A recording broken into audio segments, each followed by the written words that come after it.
Indirect.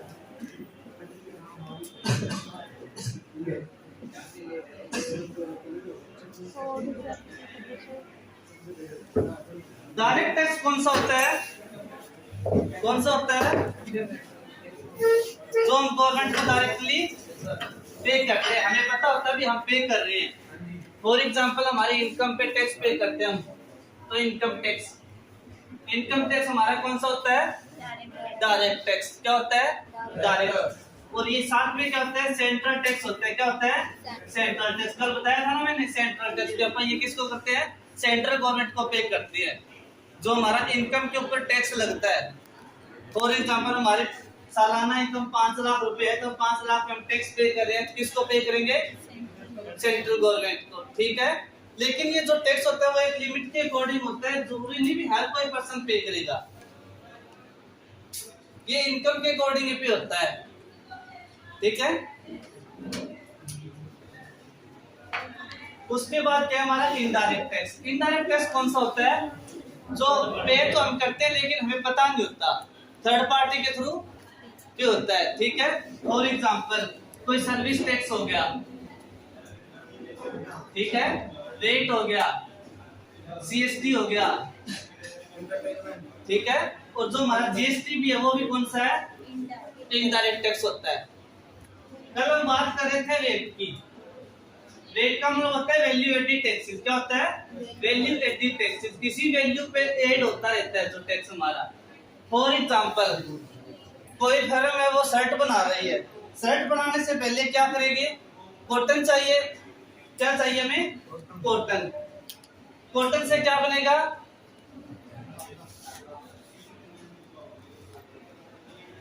Cotton से धागा बनेगा, धागे से क्या बनेगा? कपड़ा बनेगा, कपड़े से फिर क्या बनेगा? उसके ऊपर प्रिंटिंग होगी, ठीक है, बाद में उसकी स्टिचिंग होगी, मतलब उसकी सिलाई होगी। बाद में क्या होगा? लास्ट में डिस्ट्रीब्यूटर के पास जाएगा। वो किसके पास जाएगा? डिस्ट्रीब्यूटर के पास। ठीक है, और लास्ट में किसके पास जाएगा? रिटेलर के पास, जो सेल करेगा उसको। हर एक स्टेट में क्या होगा? ऐड होएगा। क्या होएगा? ऐड होएगा। क्या ऐड होएगा? टैक्स ऐड होएगा। सबसे पहले कॉटन पे होएगा, फिर कॉटन को अपन किस में कन्वर्ट करेंगे? धागे में। उसके बाद क्या करेंगे? हाँ, उसको मतलब एक कपड़े में कन्वर्ट करेंगे। ठीक है, उसके बाद कपड़े को प्रिंट करेंगे, ठीक है, उसकी स्टिचिंग करेंगे, उसको शर्ट में कन्वर्ट करेंगे। लास्ट में वो डिस्ट्रीब्यूटर के पास जाएगा, फिर लास्ट उसके बाद है रिटेलर के पास, और रिटेलर उसको सेल करेगा। क्या करेगा? सेल करेगा। तो जो भी जितनी भी स्टेज आ गई, 2, 4, 5, 10 जितनी भी स्टेज आएगी, एक मतलब कच्चे माल से लेके फिनिश गुड्स कन्वर्ट होने के बाद उसको सेल होने तक जितनी भी स्टेजेस आएगी, उसमें जो टैक्स ऐड होएगा हमारा, वो कौन सा होएगा? Value added taxes. कौन सा होएगा? Value added taxes. आगे समझो वेट। वैसे वेट हमारा आया था 2005 में इंडिया के अंदर। इंडिया में आया था 2005 में। इंडिया में आया था मतलब भी हर एक स्टेट में लगा था ये, लेकिन जो सबसे पहले स्टेट में आया था इंडिया में, कहां पे आया था? हरियाणा में। हरियाणा में आया था 2003 में, और 1 अप्रैल 2004 को क्या हो गया? ये लागू हो गया हरियाणा में। लेकिन पूरे इंडिया में कब आया था? ये 2005 में। ठीक है, बनाया था इसको एक फ्रेंड, उसका फ्रांस का था, जर्मनी का था, उन्होंने दोनों ने इसको वेट को बनाया था। अब बात करते हैं सीएसटी की। सीएसटी का मतलब क्या बताया था? Central sale tax. वेट तो मैंने बताया था, अगर आप अभी किस स्टेट में कोई चीज परचेज कर सेल कर रहे हैं, ठीक है, तो हमारा लगेगा वेट। अगर आउट ऑफ स्टेट सेल करते हैं तो लगेगा हमारा सीएसटी। क्या लगेगा? CST, central sale tax. आगे समझ में? Service tax.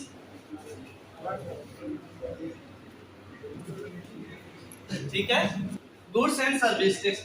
जीएसटी में होते हैं 0%, 5%, 12%, 18% और 28%। 5 प्रकार से टैक्स लगते हैं, 0%, 5%, 12%, 18%, 28%। अब हमारा पेट्रोल डीजल उस पे लग रहा है 28% से ज्यादा, नियर बाय 40 के करीब, ठीक है, नियर बाय 40% के करीब लग रहा है पेट्रोल और डीजल पे। पेट्रोल और डीजल पे 40% के मतलब तो 28% से ज्यादा लग रहा है, फिर इसमें जीएसटी नहीं लग रही तो क्या लगेगा, रेट लगेगा, ठीक है।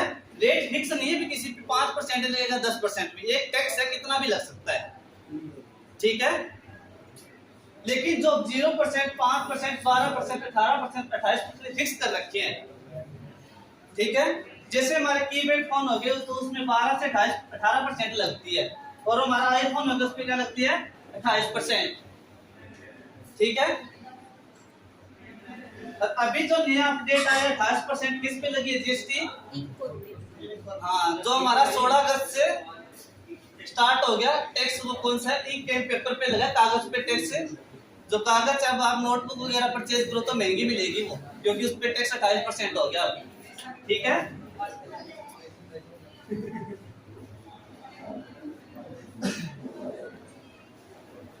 उसके बाद सेंट्रल जीएसटी के मतलब टाइप्स, एक होता है सीजीएसटी, क्या होता है सीजीएसटी, एक होता है एसजीएसटी, एक होता है आईजीएसटी।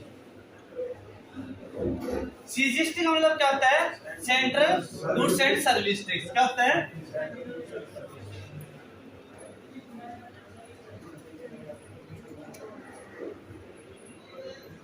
ठीक है।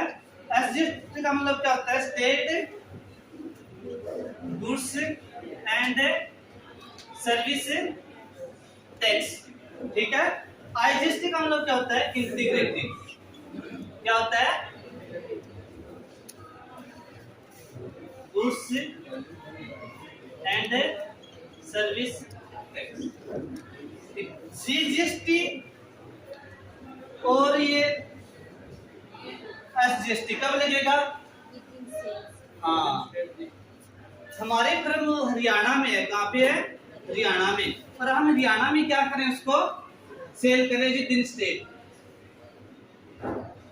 विद इन स्टेट में कोई भी प्रोडक्ट परचेज या सेल करते हैं तब कौन सा टैक्स लगेगा, सीजीएसटी और आईजीएसटी। उसका मतलब क्या होता है, जो हाँ सीजीएसटी रजिस्ट्री लगेगा, नहीं सीजीएसटी रजिस्ट्री लगेगा विद इन स्टेट में आप परचेज सेल करेंगे, ठीक है। उसका मतलब क्या होगा, 12% टैक्स लग रहा है तो 6% किसको पे करेंगे, स्टेट गवर्नमेंट को, और 6% किसको करेंगे, सेंट्रल गवर्नमेंट को, ठीक है। 6% तो किसको पे करेंगे, किसको करेंगे अक्षय, स्टेट को, 6 सेंट्रल को। जो इंटीग्रेटेड लगाएंगे आप, आउट ऑफ स्टेट कोई भी चीज परचेज या सेल करें तो वो 12% इकट्ठा लगेगा, ठीक है, दोनों का वो कंबाइन होगा। आगे समझे, वो होगा हमारा integrated goods and service tax. कब लगेगा, जब हम आउट ऑफ है, इंटीग्रेटेड कब लगता है, जब आउट ऑफ स्टेट कोई भी चीज परचेज या सेल करते हैं, गुड्स एंड सर्विस या सेल, ठीक है। आगे यहाँ तक समझ, सीजीएसटी आईजीएसटी और 15, कितनी 15, ठीक है। तो कौन लेगा जीएसटी नंबर है, एक होती है कंपोजिशन फर्म, एक होती है रेगुलर। कंपोजिशन में कौन आएगा अभी, चिराग, कंपोजिशन फर्म में कौन आएगा, जिसकी टर्नओवर कितनी होगी, 40 लाख से लेके 1.5 करोड़ तक, ठीक है। 40 लाख से लेके जिसकी 1.5 करोड़ तक टर्नओवर होगी वो किस में आएगा, कंपोजिशन में, ठीक है। कंपोजिशन को बोलते हैं CMP 08, ठीक है। आगे समझे, तो जो कंपोजिशन फर्म है वो कैसे टैक्स पे करेगी, कैसे जीएसटी लगाएगी, मंथली लगाएगी या क्वार्टरली लगाएगी, या एनुअल लगाएगी? मंथली, क्वार्टरली या एनुअल? समझते हो क्या होता है? मंथली क्या होता है? अगर आप पर मंथ टैक्स पे करेंगे, पर मंथ। क्वार्टरली क्या होता है? 3 मंथ। और एनुअल है 1 साल में, 1 ईयर। ठीक है। लेकिन जो कंपोजिशन फर्म है वो मंथली नहीं, इसमें कौन सा टैक्स लगेगा? क्वार्टरली। कौन सा लगेगा? क्वार्टरली। आगे समझे? क्योंकि इसकी जो टर्नओवर है 1.5 करोड़ से कम है, दूसरी कंपोजिशन फर्म में क्या हुआ है? रजिस्ट्रेशन करवाया है। तो गवर्नमेंट का रूल है भी जिसकी कंपोजिशन फर्म में रजिस्ट्रेशन है वो मंथली टैक्स से या जो जीएसटी रिटर्न है नहीं भरेगा, वो भरेगा क्वार्टरली। क्वार्टरली का मतलब क्या होता है? 3 मंथ में एक बार। मैं एग्जांपल लेता हूं। हमारा फाइनेंशियल कब से स्टार्ट होता है? कब से होता है? अप्रैल से। सबको पता है ना, अप्रैल से होता है। अप्रैल, मई, जून, जुलाई, अगस्त, सितंबर, अक्टूबर, नवंबर और दिसंबर, जनवरी, फरवरी और मार्च। ये 4 क्वार्टर है। ठीक है। फर्स्ट क्वार्टर है मतलब अप्रैल से जून तक। कब है? अप्रैल से जून तक। 3 मंथ का एक क्वार्टर है। ठीक है। तो जो कंपोजिशन फर्म में है, किसमें है? कंपोजिशन फर्म में, वो कब भरेगा जीएसटी रिटर्न? 18 जुलाई से पहले। 18 जुलाई से पहले उसको क्या करना पड़ेगा? जीएसटी रिटर्न भरना पड़ेगा। कब भरना पड़ेगा? 18 जुलाई से पहले। ठीक है। जो नेक्स्ट क्वार्टर है उसका कब भरना पड़ेगा? 18 अक्टूबर। 18 अक्टूबर से पहले। लास्ट डेट होती है 18 तारीख। 18 जुलाई फर्स्ट क्वार्टर की, 18 जुलाई सेकंड की 18 अक्टूबर और इसकी 18 जनवरी और इसकी 18 अप्रैल। ठीक है। क्वार्टरली भी भरेगा ये और एनुअल भी भरेगा। आगे समझ में? योगेश, 3 मंथ का एक क्वार्टर होता है और जो उसका जीएसटी रिटर्न होता है वो कब भरना पड़ता है? 18 तारीख को। 3 मंथ कंप्लीट हो गए तो नेक्स्ट मंथ आएगा, उससे उसकी जो 18 तारीख आएगी उससे पहले जीएसटी रिटर्न भरना पड़ेगा। अब इसमें क्या भेद है बताओ? ये तो तारीख याद रखनी है 18। फार्मूला थोड़ी इसमें कोई। आगे समझ में? सचिन, कुलदीप, किरण, सतीश। एक होता है एनुअल। क्या होता है? एनुअल। हाँ, वो होता है साल का, 1 साल में एक बार। कंपोजिशन फर्म में वो क्वार्टरली भरेगी और एनुअल भी भरेगी। ठीक है। क्वार्टरली भी भरेगी और जीएसटीआर 9A।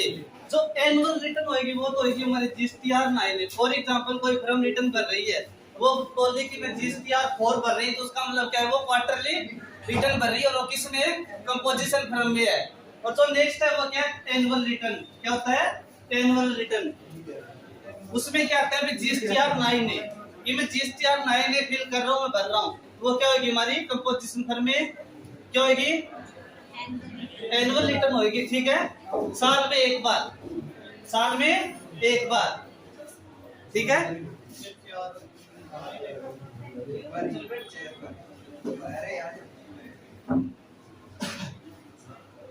आगे समझ में? किसके अंदर आएगी? किसके अंदर आएगी? ड्यूटीज एंड टैक्सेस जो आया हुआ है सर आपने नाम किसके अंडर आएगी? ड्यूटीज एंड टैक्सेस, ठीक है। जो हमारी सीजीएसटी, आईजीएसटी और एसजीएसटी तीनों किसके अंडर आती है? Duties and taxes. किसके? आगे समझ में। अब कल वाला एग्जांपल लेते हैं आप। Inverse supply. इनवर्स सप्लाई का मतलब क्या होता है? अब देख लेना ध्यान से। इनपुट जीएसटी और टोटल वैल्यू। एग्जांपल लेता हूँ कलवाड़ा, ठीक है। आगे समझे। इनवर्स सप्लाई में क्या होगा कि आप कोई परचेज कर रहे हैं। क्या परचेज कर रहे हैं? मोबाइल। 1000 रुपए का अपन मोबाइल परचेज किए, इस पे 12% जीएसटी लगाओ भाई। जो कैसे 1000 रुपए में 12% जीएसटी लगा कितनी होगी?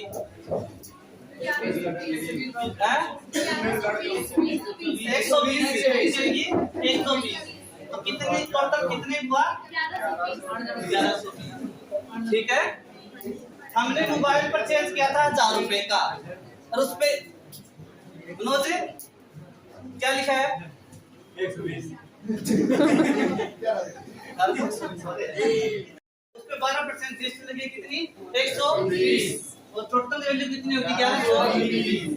आउटवर्ड सप्लाई मतलब आप उसको सेल करते हैं। क्या कर रहे हैं? सेल। सेल का मतलब क्या होता है? Outward supply. और आउटपुट है जीएसटी। हम अपना मार्जिन कमा के कितने में सेल करें इसको? 1250। 1250 पे जीएसटी लगाओ, कितनी आएगी? लगाओ 12%। लगाओ 12% जीएसटी। लगाओ कितनी आएगी? 1250 पे जीएसटी 12% है। मोबाइल में कैलकुलेट कर लो। 150 150 है ना? तो अपन ने मार्जिन कमाया था इसमें 250 रुपए, ठीक है। 250 रुपए अपन ने प्रॉफिट कमाया था, लेकिन 1250 का अपन सेल करें तो सेल का बिल दिखाना पड़ता है ना रिटर्न में। तो 1250 अपन आउटवर्ड सप्लाई में इसको सेल कर रहे हैं तो 150 रुपए इस पे लगेगी 12% जीएसटी, क्योंकि जीएसटी तो हमारी फिक्स होती है। अच्छा, जीएसटी हमारी क्या होती है? फिक्स होती है। 12% परचेज में लग रही है तो 12% क्या लगेगी? सेल में लगेगी। तो 12% सेल की कितनी हो गई? 150। तो कितने का हो गया टोटल है?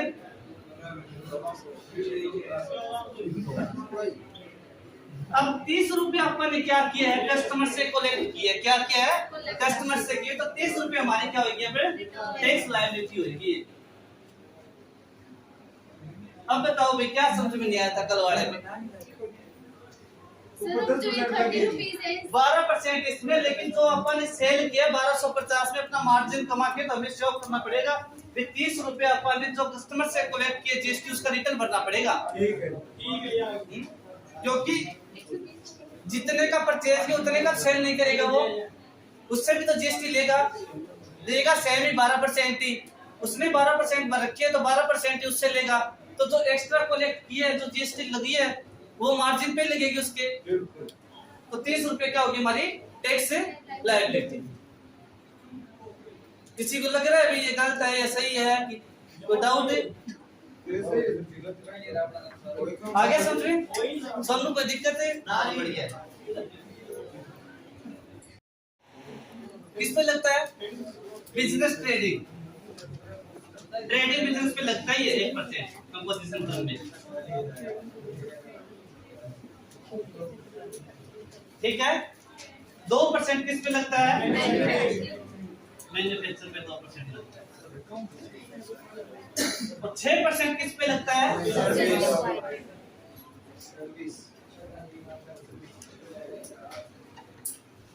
आगे समझे? वाइन शराब है, उस पे जीएसटी लगती है? नहीं, उस पे जीएसटी नहीं लगती, उस पे टैक्स लगता है। क्योंकि उस पे 28% से ज्यादा लगती है। तो जिस पे भी 28% से ज्यादा लगेगी तो उसमें जीएसटी नहीं आई।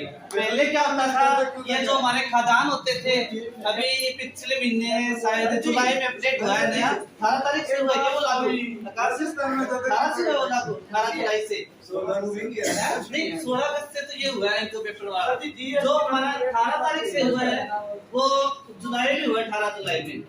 पहले जो हमारे खादान थे उस पे 0% लग जाता, दही कर्ड हो गया, ठीक है, ये लस्सी मिल्क के, इस पे जीएसटी नहीं लगती थी, नहीं लगती थी ना, अब इस पे 5% जीएसटी लगने लग गई,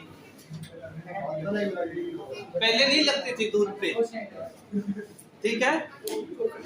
अब